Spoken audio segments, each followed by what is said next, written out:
ढोल गवार शूद्र पशुनारी सकल ताड़ना के अधिकारी। रामचरितमानस के सुंदरकांड की ये जो चौपाई, ये तो चौपाई भी नहीं है, चौपाई की दो और पाई है, क्योंकि चौपाई में चार होते हैं। ये ढोल गवार शूद्र पशुनारी सकल ताड़ना के अधिकारी, ये इस तरह के सिर्फ दो ही लाइन है, जिसके ऊपर बहुत ही समय से बहुत लोगों ने बहुत सारी बातें कही हैं, जो कि सनातनियों को, हिंदुओं को कड़वी लगती है। इसका समय समय पर धर्म गुरुओं ने अलग अलग व्याख्या दी है, परंतु फिर भी इस पर अटैक होता आया है। अब ये अटैक करने वाले कौन हैं? मुस्लिम इस पर अटैक नहीं करते हैं, क्रिश्चियंस इस पर अटैक नहीं करते हैं।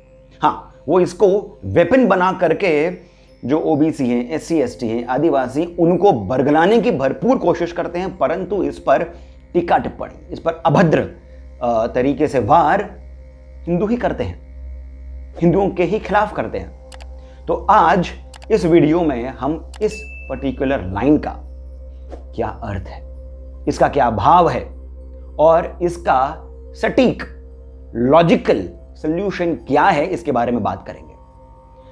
जो मैं आज करने जा रहा हूं, ये आपने इससे पहले कभी शायद सुना नहीं होगा, देखा नहीं होगा, परंतु साथ ही साथ मैं पूरी ह्यूमिलिटी के साथ ये कहता हूं कि जितने भी धर्म गुरुओं ने, विद्वानों ने इस पर अपनी व्याख्या करी है, वो सभी सत्य है, सच है। परंतु इस वीडियो में मैं कहीं से भी कोई और रेफरेंस लेकर के नहीं आऊंगा, किसी और शब्द का मैं कोई और रेफरेंस नहीं दूंगा। इस शब्द का ये मतलब निकलता है, यहां पर उस शब्द का वो मतलब निकलता है, इस भाषा में इसको इस तरीके से कहा जाता है, इस तरह की बातें मैं नहीं करूंगा, क्योंकि हमें ये सब बातें पता नहीं है। हर घर में वेद नहीं है, हर घर में महाभारत नहीं है, संस्कृत हर किसी को आती नहीं है। तो मैं कोई भी एक रेफरेंस आपको दे दूं कि ये मांडुक्य उपनिषद में इस जगह पर इसका ये अर्थ का यहां पर लगाया गया है और इसी को तुलसीदास जी ने यहां पर ऐसा जोड़ा है, ये तर्कसंगत नहीं होगा। क्योंकि जब हम किसी भी टेक्स्ट का उसको क्रिटिकली एनालाइज करते हैं, तो उस टेक्स्ट को संपूर्णता में देखकर ही बात करते हैं, उस ही के बारे में बात करते हैं। कोई और थर्ड रेफरेंस ला करके मैं यहां पर आपको कंफ्यूज नहीं करूंगा। मैं रामचरितमानस के ही सुंदरकांड के ही बारे में बात करके वहीं से ही इस पूरी बात का सलूशन आपको दूंगा, कंप्लीटली लॉजिकली। परंतु इसके लिए आपको थोड़ा सा धीरज रखना होगा, दिल पर थोड़ा सा पत्थर रखना होगा।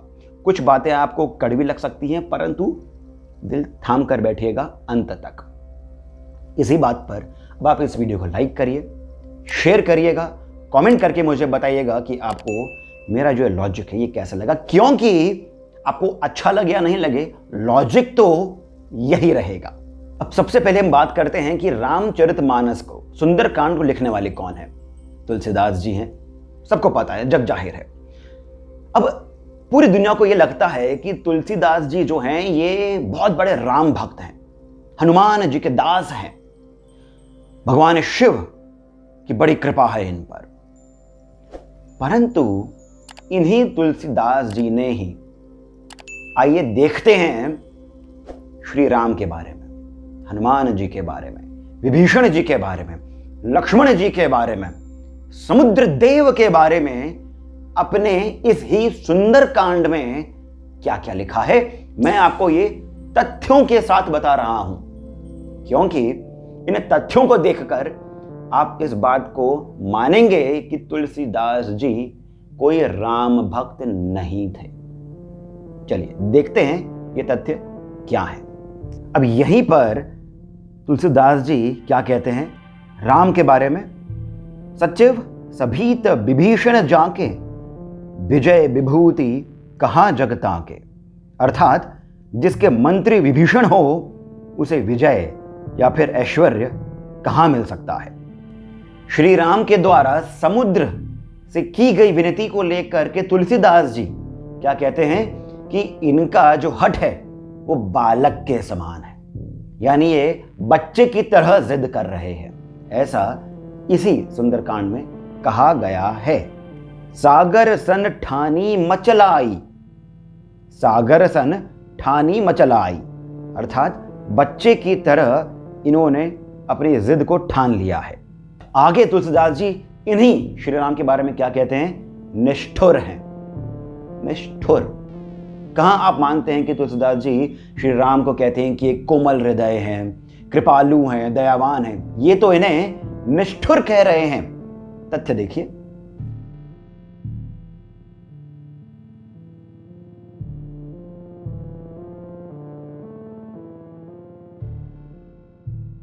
हनुमान जी के बारे में तुलसीदास जी के क्या विचार हैं?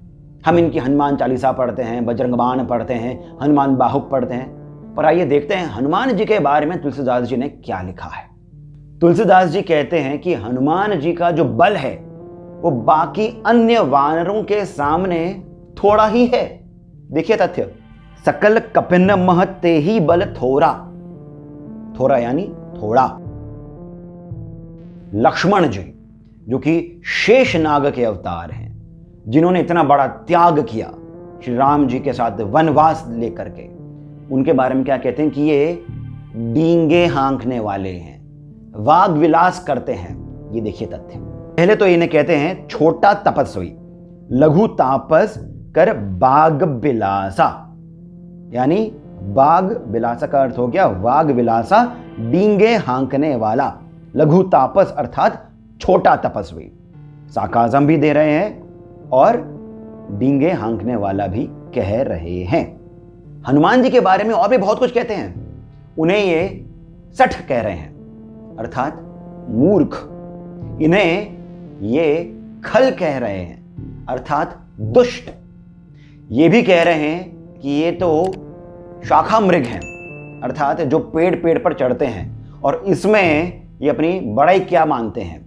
ये तो वो हैं जो कि एक डाल से दूसरी डाल उछलते हुए बंदर हैं। देखिए तथ्य, शाखा मृग के बड़ी मनुसाई, शाखा ते शाखा पर जाई। समुद्र देव जिनको इस ही सुंदरकांड में श्री राम तात कह रहे हैं, उन्हें देखिए तुलसीदास जी क्या कह रहे हैं। विनय न मान खगेश, सुनु डांट ही पई नव नीच। ये समुद्र नीच है। कुटिल के साथ प्रीति, अर्थात सठ सन विनय, कुटिल सन प्रीति। ऐसी बात तुलसीदास जी कह रहे हैं समुद्र के लिए, समुद्र देव के लिए।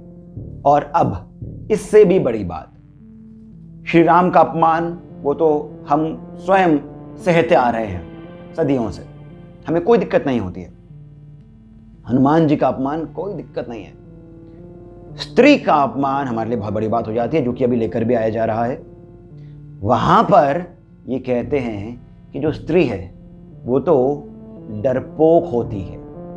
ऐसा इन्हीं की सुंदरकांड में है। देखिए तथ्य, सभय स्वभाव यानी स्वभाव, सभय है, सभय स्वभाव नारी कर साचा, मंगल महु भय मन अति काचा। अर्थात मंगल में भी उनका मन जो है वो बहुत ही कच्चा होता है। ऐसा तुलसीदास जी कह रहे हैं किसके लिए? स्त्रियों के लिए।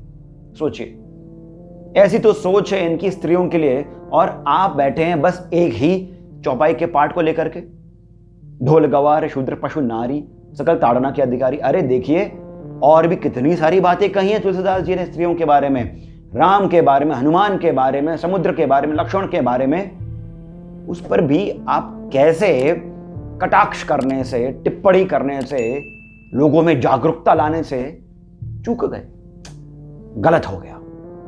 अब इससे भी एक और बड़ी बात, रावण को तुलसीदास जी कह रहे हैं गोसाई। जी हां, रावण को तुलसीदास जी गोसाई कह रहे हैं इस ही सुंदर कांड में। देखिए तथ्य,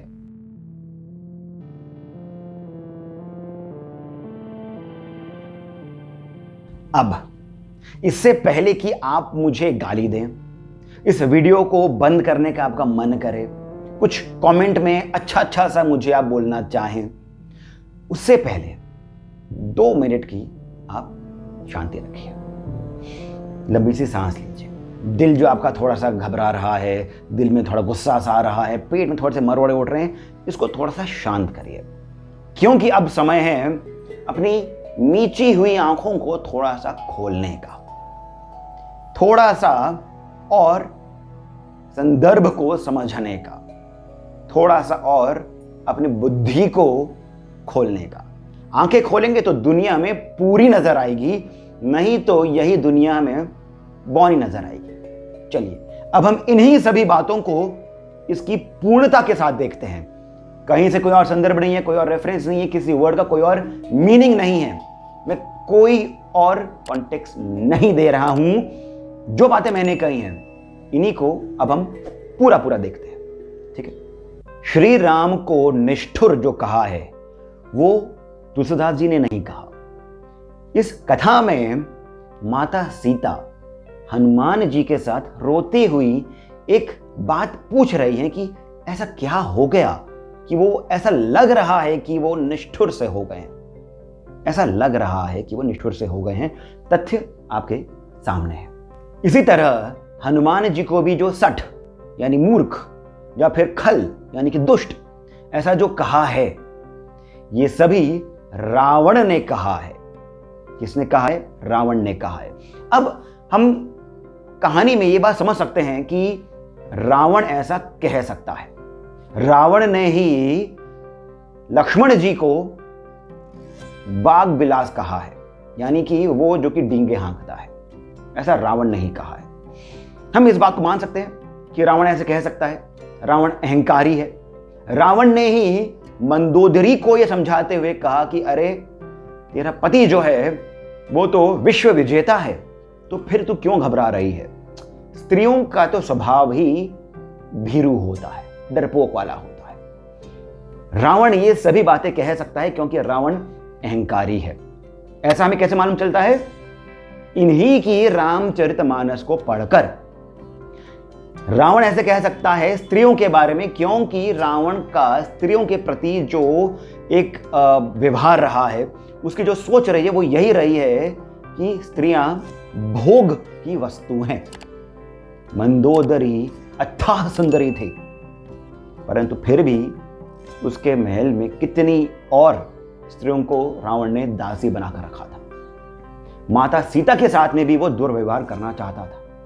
अर्थात रावण अहंकारी होने के साथ साथ में बहुत ही एक छोटी सोच रखने वाला मनुष्य था, व्यक्ति था स्त्रियों के लिए, स्त्रियों के प्रति। तो यदि रावण सर की बात कहता है तब हम इस बात को मान लेते हैं, सही बात है, लॉजिकली हम सही जा रहे हैं। ऐसा रावण ने कहा हनुमान जी के लिए, रावण ने कहा लक्ष्मण के लिए। माता सीता ने रोते हुए अपने दर्द को हनुमान जी के सामने रखते हुए पूछा कि ऐसा क्या हो गया। यह मान सकते हैं जब आप दर्द में होते हैं तब आप भगवान को भी बोलते हैं, भगवान तू क्यों निष्ठुर हो गया है, तू क्यों मुझ पर कृपा नहीं कर रहा है, कह सकते हैं ऐसा। जब हम छोटे तब हम अपने पेरेंट्स के बारे में ऐसा सोचते थे कि वो मुझे तो कोई समझता ही नहीं है, सही बात है। तो उसी तरीके से इसमें कहा है, और ये बात आप भी जानते थे, और जब मैंने आपको सारे तथ्य दिए होंगे तब आप ये कहते होंगे क्या मूर्ख है ये सब तो हमें पता है, ये सब तुलसीदास जी ने थोड़ा ना कहा, ये उनके विचार थोड़ा ना है, ये किसके विचार हैं? ये तो इन पात्रों के विचार हैं। सही बात है, रावण ने ऐसा कहा है। अच्छा, सागर के बारे में, सागर को नीच किसने कहा है? काक भुषुंडी ने कहा है, जो कि ये कथा सुना रहे हैं किसको? गरुड़ जी को, और तब उन्होंने समुद्र को नीच कहा है। ठीक है, यहां पर इन सभी में तुलसीदास जी के मन में क्या है हमें नहीं पता है। वो केवल पात्रों के अनुसार उनके मुख से ये बातें, उनके जो कैरेक्टर है उसके अनुसार उनसे लिख रहे हैं, उनके बारे में बोल रहे हैं। करेक्ट, ये बात हमें मानने में, समझने में कोई संकोच नहीं है, कोई इश्यू नहीं आ रहा है। आई होप ऐसा ही है। थोड़ा और आगे चलते हैं। अब यहां पर हम एक और चीज देखेंगे कि जब हनुमान जी को शाखा मृग कहा गया है तो ये किसने कहा है? हनुमान जी ने स्वयं को कहा है। उन्होंने कहा है कि मेरे में कोई बड़ाई नहीं है, मैं तो एक डाल से दूसरी डाल उछलने वाला वानर हूं। हनुमान जी ने यह भी कहा है कि श्री राम की कृपा देखिए कि मैं जिस जाति से आता हूं, जिस जाति से आता हूं, वानर जाति, जो कि कोई बड़ी जाति नहीं है, सवर्ण नहीं है, उस पर भी भगवान की कृपा है, गले से लगाया है। ऐसा हनुमान जी स्वयं कह रहे हैं। विभीषण जी भी कहते हैं कि मैं तो राक्षस हूं, फिर भी मुझ पर कृपा है। किसकी? श्री राम की। ये कौन कह रहे हैं? तुलसीदास जी कह रहे हैं? नहीं, ये कह रहे हैं हनुमान जी, ये कह रहे हैं विभीषण। और इसे मानने में हमें कोई संकोच नहीं, कोई इशू नहीं है, क्योंकि ये तो लॉजिकल है, इसमें तो संदर्भ भी दिया हुआ है। और आप इस बात को अभी का अभी बैठे बैठे अपने सुंदरकांड के साथ में क्रॉस चेक कर सकते हैं। पीछे जाइए, जो मैंने आपके लिए इमेज लगाई उसमें आप देखिए कि कौन सा दोहा है, कौन सा चौपाई है, और आप इसमें चेक कर सकते हैं। अब हम आते हैं मेन पॉइंट पर। काकभूषुंडी जी ने समुद्र को कहा है नीच, पहली बात तो ये। दूसरी बात ये कि समुद्र ने स्वयं के बारे में कहा है कि जिस प्रकार पवन, वरुण, धरती इनका स्वभाव होता है, उसी प्रकार मेरा भी स्वभाव है जड़, मैं स्वभाव से ही जड़ हूं, ऐसा समुद्र ने स्वयं के बारे में कहा है। फिर इसके पहले श्री राम ने लक्ष्मण जी से कहा कि हे लक्ष्मण, मेरा धनुष बाण लेकर के आओ, क्योंकि अब समय है सीख देने का। मूर्ख के साथ में विनय नहीं किया जाता, मूर्ख, और जो कुटिल होते हैं उनके साथ में प्रीति नहीं करी जाती, ऐसा श्री राम ने स्वयं कहा है।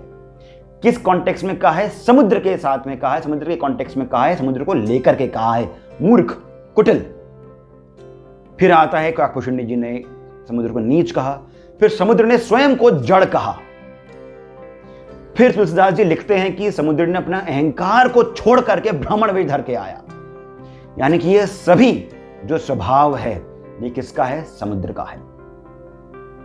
और फिर बाद में समुद्र आता है और कहता है ढोल गवार शूद्र पशुनारी सकल ताड़ना के अधिकारी, उसी प्रकार मुझे भी आपने सीख दी, ये आपने बहुत अच्छा किया, ऐसा समुद्र कह रहा है। मैं फिर से कहता हूं, किसने कहा? समुद्र ने कहा। पर नो, हमें अब ही इशू है, इस ही बात पर हमें इशू है। शूद्र के बारे में ऐसा कैसे कह दिया गया? स्त्रियों के बारे में देखो किस प्रकार से कहा गया है। किसने कहा है? तुलसीदास जी ने कहा है, समुद्र ने नहीं कहा। ना ना ना, समुद्र ने नहीं कहा। किसने कहा? तुलसीदास जी ने कहा। परंतु इसके पहले जो स्त्रियों को डरपोक बताया गया है वो रावण ने कहा होगा। श्री राम को डरपोक, ऐश्वर्यहीन, ऐसा सब ये रावण कह सकता है। हनुमान जी को मूर्ख, हनुमान जी बाकी सभी वानरों से भी कम बल रखते हैं, दुष्ट हैं, ये सब रावण कह सकता है। समुद्र देव को, जिसकी पूजा श्री राम कर रहे हैं, उन समुद्र देव को काकभूषुंडी जी नीच कह सकते हैं। स्वयं अपने पूर्वज को, क्योंकि समुद्र देव श्री राम के पूर्वज हैं, उन्हें श्री राम मूर्ख, कुटिल कह सकते हैं। पर जब समुद्र ये कहता है ढोल गवार शूद्र पशुनारी, तो ये समुद्र ने नहीं कहा भाई, ये तो तुलसीदास जी कह रहे हैं। और इसीलिए रामचरितमानस को जला देना चाहिए। पेट्रियार्कल है, एलिटिस्ट है, कास्टिस्ट है।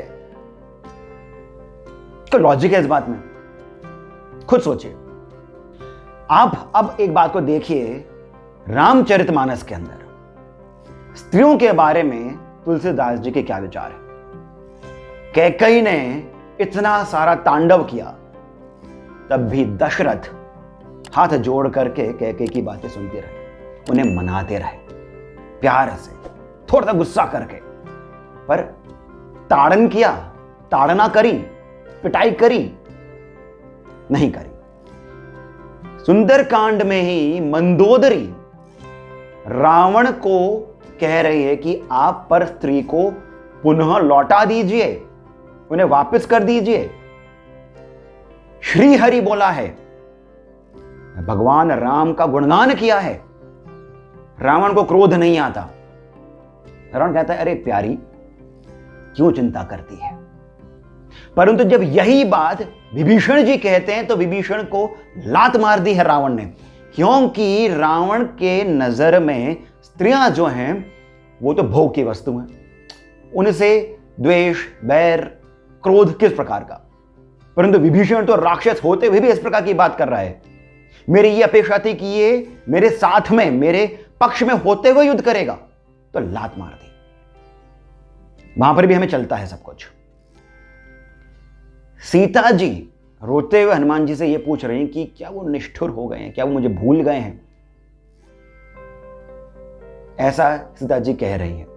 तो क्या हनुमान जी ने सीता जी को डांट लगाई? नहीं। समय समय पर आप शबरी जी के बारे में बात कर लीजिए, अहिल्या के बारे में बात कर लीजिए, कितनी और तपस्विनियां, कितनी और स्त्रियां, कितनी और देवियां, रानियां संपूर्ण रामचरितमानस में हैं। किसी एक के बारे में भी तुलसीदास जी के विचार कुछ और हो, आप वो तथ्य दिखा दीजिए। इसी से ये समझ में आता है कि तुलसीदास जी के जो विचार है वो क्या है। और एक और बात, अब होता यूं है कि हमने तो रामचरितमानस पढ़ी नहीं है। जो लोग पढ़ते हैं वो भी सुंदरकांड पढ़ते हैं, लोग सुंदरकांड के पाठ रखवाते हैं, घरों में रखवाते हैं, पंडालों में लगवाते हैं, पर फिर भी ध्यान से बैठ करके एक एक अक्षर को नहीं सुनते हैं, नहीं समझते हैं और नहीं उच्चारण कर पाते हैं। पंडित जी आते हैं, वो बोलते हैं, वो गाते हैं, ढोल नगाड़ों के साथ में वो बजाते हैं। हम अपने गेस्ट्स को अटेंड करते हैं, आइए आइए बैठिए, कुछ चाय नाश्ता लीजिए, पाठ चल रहा है। फिर हम सोचते हैं कि हनुमान जी जो है वो खुश हो जाएंगे क्योंकि हमने तो उनका गुणगान किया है। लालच से हम सुंदरकांड का पाठ करते हैं, समझने के लिए करते हैं क्या? हम वहां से कुछ अपने जीवन में कुछ सीख लाएं उसके लिए करते हैं क्या? नहीं करते हैं। और तभी कोई भी ऐरा गहरा अथु गहरा आकर के हमें यह बोल देता है कि भाई देखो, ढोल गवार शुद्ध पशुनारी सकल तारने के अधिकारी, ऐसा तो विचार है आपके तुलसीदास जी का। फिर हम बकरी की तरह मिमियाते हैं, नहीं नहीं नहीं ऐसा तो नहीं है, तुम पूरे कॉन्टेक्स्ट समझ नहीं रहे हो तो आप बता दो, पर आप बताने में सक्षम नहीं क्योंकि आपने खुद ने नहीं करा है। तुलसीदास जी का जो एक काव्य है ये कोई ऐसा वैसा काव्य नहीं है। आप समझिए इसका जो स्टोरी लाइन है वो किस प्रकार की है। ये पैरेलल नैरेटिव चल रहा है। तुलसीदास जी स्वयं कहते हैं कि इसमें मेरा कुछ नहीं है। ये कथा तो एक तरफ, एक और, एक अलग समय में भगवान शिव सुना रहे हैं माता पार्वती को, और एक अलग ही समय में, अलग ही टाइमलाइन में काकभूषुंडी जी सुना रहे हैं गरुड़ जी को। और वो भी क्यों, ये भी बहुत इंटरेस्टिंग है।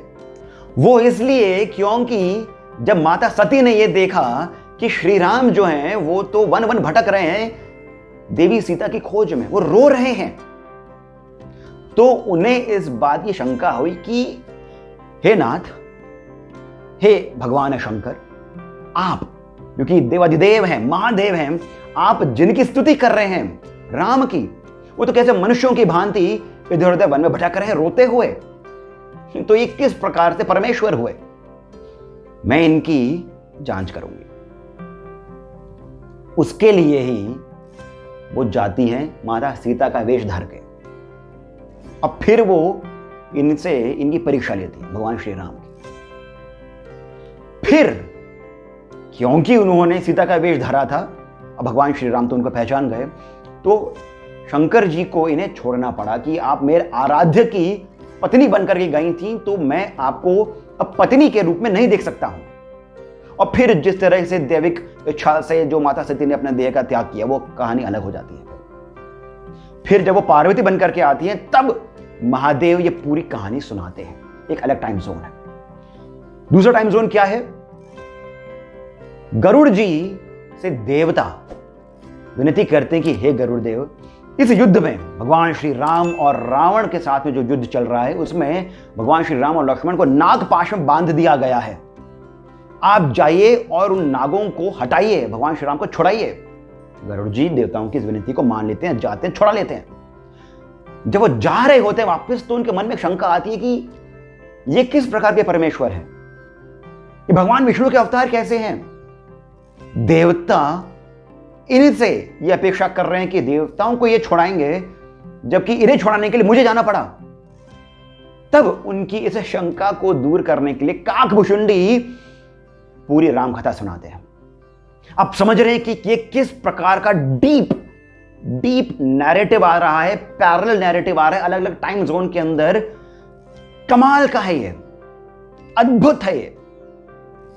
और ऐसे व्यक्ति को हम किस नजर से देख रहे हैं और किन की बातों को हम मान करके ऐसा कर रहे हैं। और एक और बात, जितने भी महामूर्ख और अभिमानी लोग ये बात कह रहे हैं ना, उनसे मैं चैलेंज के साथ में कहता हूं, आप ये मुझे बता दीजिए कि जब तुलसीदास जी ये कहते हैं चले यू मरुत 49, देखिए कहां पर यह संदर्भ आता है। हरि प्रेरित ते ही अवसर चले मरुत 49, अट्टहास करी गर्जा कपि बढ़ी लागा आकाश। मैं इन्हीं लोगों से जो कह रहे हैं ना कि ढोल गवार शूद्र पशु नारी, इसके अंदर ढोल और नारी और शूद्र और पशु के बारे में देखो क्या क्या कहा गया है कि पिटाई के योग्य है, अनुशासन के योग्य है, कि शूद्र को ही अनुशासन में क्यों रखा जाए, ब्राह्मण को क्यों नहीं, स्त्रियों को ही अनुशासन में क्यों रखा जाए, पुरुषों को क्यों नहीं, सिर्फ स्त्रियों को ही प्रोटेक्शन की क्या जरूरत है। इस तरह की जो बातें कर रहे हैं ना, मैं उन्हीं से पूछना चाहता हूं कि आपको यदि इतना ज्ञान है तो कृपया करके मरुत 49 इसी का ही प्रतिपादन कर दीजिए। ये क्यों लिखा गया है?